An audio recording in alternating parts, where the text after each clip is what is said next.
Bonjour à tous, aujourd'hui je vais vous parler de la parentification. Alors qu'est-ce que c'est la parentification? C'est quand les rôles parent-enfant ils sont inversés.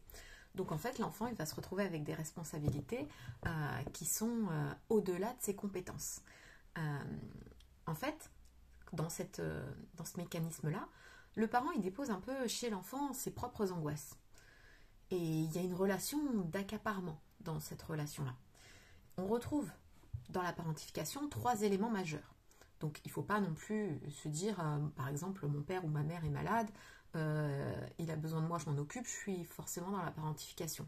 Non, dans la parentification, c'est l'enfant, il est sollicité au-delà de ses compétences, y compris psychiques. C'est aussi quelque chose qui s'inscrit dans la durée. Donc c'est pas une période d'un mois ou deux où éventuellement le parent a un coup de mou et est malade. Et vous voyez, c'est vraiment quelque chose qui s'inscrit dans la durée. Et quelque chose d'important, la troisième chose, c'est que le parent, il est dans le déni. Il ne reconnaît pas du tout tout ce que l'enfant donne pour lui. Donc, ce déni, il va justement générer chez l'enfant une sorte de culpabilité.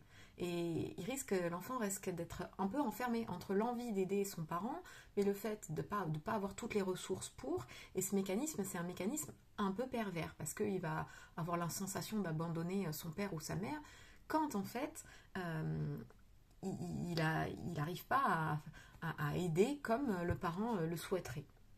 Donc, quels sont les effets de la parentification? L'enfant il peut être amené à perdre confiance en lui parce qu'il peut grandir avec l'idée qu'il n'a pas été à la hauteur, et aussi ça peut aussi se rejouer dans des relations. Il peut être amené à avoir des relations toxiques, à vivre de la dépendance affective, et dans ces relations aussi de couple, il peut être amené à aller vers quelqu'un de fragile, pour en fait, d'une certaine façon, connaître ce rôle qu'il connaît bien de sauveur, d'aider l'autre. Donc voilà, n'hésitez pas, voilà, à témoigner si jamais ça vous parle, ou juste à commenter. Je vous souhaite une excellente journée. Au revoir.